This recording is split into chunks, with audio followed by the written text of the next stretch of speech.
श्रावण सोमवारची शिवामुठीची कहाणी। आटपाट नगर होतं, तिथं एक राजा होता। त्या राजाला 4 सुना होत्या।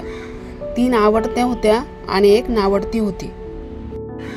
आवडत्या सुनांचा तो चांगला प्रतिपाळ करी, नावडती जेवायला उष्ट, नेसायला जाडं भरडं आणि राहावयास गुरांचा गोठा दिला आणि गुराख्याचं तिला काम दिलं।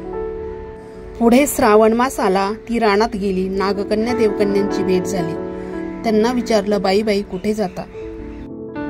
महादेवाच्या देवळी जातो, शिवामूठ वाहतो, त्यानं काय होतं?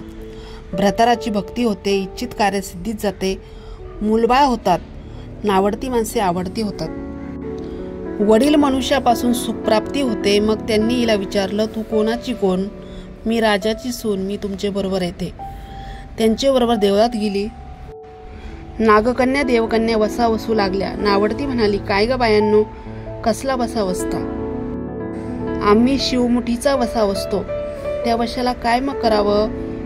मूठ चिमूट तांदूळ घ्यावे, शिवराई सुपारी घ्यावी, गंधफूल घ्यावं, 2 बेलाची पानं घ्यावी, मनोभावे पूजा करावी, हाती तांदूळ घ्यावे आणि तोंडाने शिवा शिवा महादेवा, माझी शिवामूठ ईश्वर देवा, सासू सासऱ्या धीरा भावा, नंदा जावा, भ्रतरा नावडती आहे ती आवडती करे देवा, असं म्हणून तांदूळ व्हावे। संध्याकाळपर्यंत उपवास करावा, उष्टमष्ट खाऊ नये, दिवसा निजू नये। उपवास नाही निभावला तर दूध प्यावं, संध्याकाळी आंघोळ करावी, देवाला बेल वाहावा आणि मुकाट्याने जेवण करावं।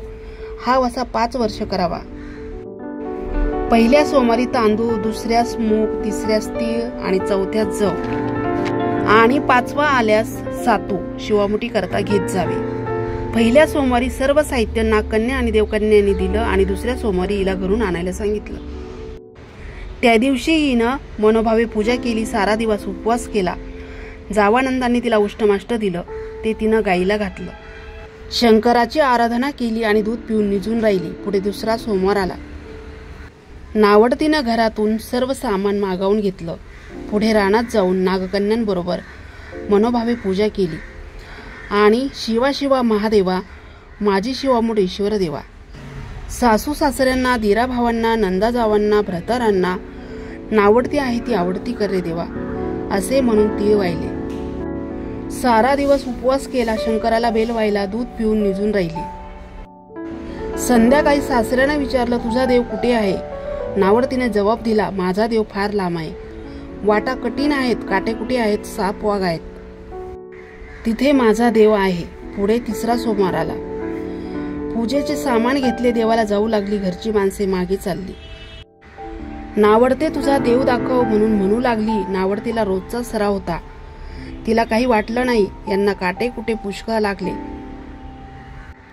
नावडतीची त्यांना दया आली। आजपर्यंत रानात कशी येत असेल कोण जाणे। नावडतीला चिंता पडली, देवाची प्रार्थना केली, देवाला तिची करुणा आली। नागकन्या देवकन्या यांच्यासह वर्तमान देव सुवर्णाचं झालं। रत्नजडितांचे खांब झाले, स्वयंभू महादेवाची पिंड झाली। सगळ्यांनी देवाचे दर्शन घेतले। नावडती पूजा करू लागली, गंधफूल वाहू लागली। नंतर मूग घेऊन शिवा शिवा महादेवा, माझी शिवामूठ ईश्वर देवा, सासू सासऱ्यांना, धीरा भावांना, नंदा जावांना, भ्रतरांना नावडती आहे ती आवडती करे देवा, असं म्हणून शिवाला वाहिले। राजाला मोठा आनंद झाला। नावडतीवर प्रेम वाढलं।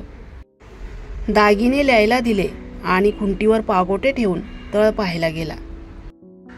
इकडे नावडतीची पूजा झाली। पूजा झाल्यावर सगळी माणसे बाहेर आली। इकडे देऊळ अदृश्य झाले। राजा परत आला।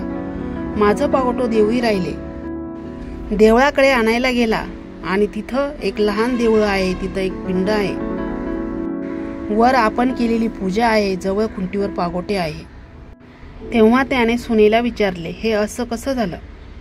माझ्या गरीबाचा हाच देव, मी देवाची प्रार्थना केली, त्याने तुम्हाला दर्शन दिले। सुनेमुळे देव भेटला म्हणून तिला पालखीत घालून घरी आणली।